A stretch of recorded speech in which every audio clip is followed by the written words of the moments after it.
തദ്ദേശ തെരഞ്ഞെടുപ്പിൽ 7 ജില്ലകൾ നാളെ പോളിംഗ് ബൂത്തിലേക്ക്. നാളെ വോട്ടെടുപ്പ് നടക്കുന്ന തിരുവനന്തപുരം മുതൽ എറണാകുളം വരെയുള്ള തെക്കൻ ജില്ലകളിൽ പോളിംഗിനുള്ള ഒരുക്കങ്ങൾ അന്തിമഘട്ടത്തിലാണ്. പോളിംഗ് സാമഗ്രികളുടെ വിതരണം ഉച്ചയോടെ പൂർത്തിയായി. നിശബ്ദ പ്രചാരണ ദിവസമായ ഇന്നും വോട്ടേഴ്സിനെ നേരിൽ കണ്ട് വോട്ടുറപ്പിക്കാനുള്ള തിരക്കിലാണ് സ്ഥാനാർത്ഥികൾ. വിശദാംശങ്ങളുമായി RCG തിരുവനന്തപുരത്ത് നിന്ന് വിപിൻ സി വിജയൻ കൊച്ചിയിൽ നിന്നും ചേരുന്നുണ്ട്.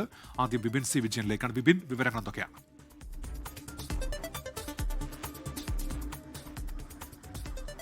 ഉന്മേഷ്, വീറും വാശിയും നിറഞ്ഞ തദ്ദേശ തെരഞ്ഞെടുപ്പിന്റെ പ്രചാരണത്തിനൊടുവിൽ നാളെ പോളിംഗ് ബൂത്തിലേക്ക് പോവുകയാണ് എല്ലാ വോട്ടർമാരും.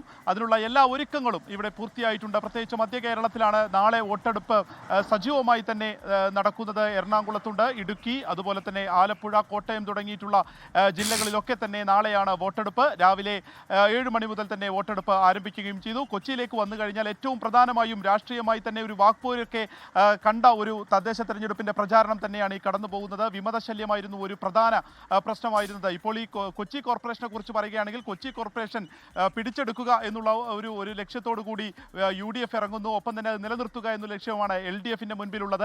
നമ്മൾ പൊതുവേ ഈ എറണാകുളത്തെ പറയാറുണ്ട് UDFനൊപ്പം നിൽക്കുന്ന ഒരു ജില്ല എന്നുള്ളത്. എന്നാൽ കഴിഞ്ഞ തദ്ദേശ തെരഞ്ഞെടുപ്പിൽ അതിനൊരു ഇടിവ് സംഭവിച്ചു എന്നുള്ളത് UDF തന്നെ സമ്മതിക്കുന്നുണ്ട്.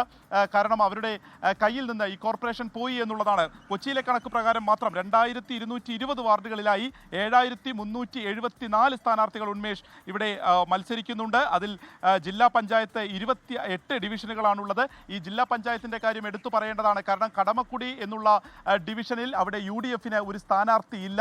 അവിടെ BJPയും CPIഎമ്മും തമ്മിലാണ് മത്സരം. UDFന്റെ സ്ഥാനാർത്ഥിയുടെ നാമനിർദ്ദേശ പത്രിക അവിടെ തള്ളിപ്പോവുകയായിരുന്നു. എന്നാൽ ആർക്കൊപ്പം ആർക്കാണിക്കും UDFന്റെ വോട്ട് എന്നുള്ളതിൽ നേതൃത്വം ഒരു വ്യക്തത പിന്നീട് പറഞ്ഞിട്ടുമില്ല. അതുകൊണ്ട് തന്നെ അവിടെ ആര് ജയിച്ചാലും ആ UDFന്റെ വോട്ടുകൾ എങ്ങോട്ടേക്ക് പോയി എന്നുള്ളത് പിന്നീട് ഒരു വിവാദത്തിലേക്ക് മാറും എന്നുള്ള കാര്യം സംശയമില്ല. ഈ ഒരു മധ്യ കേരളം മുഴുവൻ എടുക്കുകയാണെങ്കിൽ തന്നെ അതിൽ ജില്ലാ പഞ്ചായത്ത് ഭരിക്കുന്ന UDF ഭരിക്കുന്ന ഒരു സ്ഥലം എന്ന് പറയുന്നത് അത് എറണാകുളമായിരിക്കും. അതുകൊണ്ട് തന്നെ അത് നിലനിർത്തുക എന്നുള്ളതും വലിയ ഒരു ഉത്തരവാദിത്വം തന്നെയാണ് ഇപ്പോൾ UDFനെ സംബന്ധിച്ച്. കാരണം പ്രതിപക്ഷ നേതാവ് തന്നെ നേരിട്ടിട്ട് ഒരു നേതൃത്വം അതിന് നൽകുന്നു. മന്ത്രി P രാജീവ് നേതൃത്വം LDFന് നൽകുന്നു.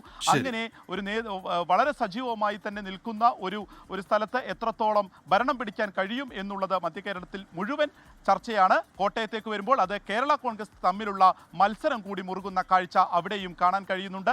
LDFന്റെ കയ്യിൽ നിന്നുള്ള ആ ഒരു ജില്ല മുഴുവനായും പിടിച്ചെടുക്കുക എന്നുള്ള ഉദ്ദേശമാണ് ആലപ്പുഴയെ സംബന്ധിച്ച് UDFന്റെ മുൻപിലുള്ളത്. അവരുടെ ഒരു കുത്തക തകർക്കുക എന്നുള്ള ഉദ്ദേശം തന്നെയാണ് ആലപ്പുഴയിൽ UDF ലക്ഷ്യമിട്ട് ഇറങ്ങുകയും ചെയ്തിരിക്കുന്നത്.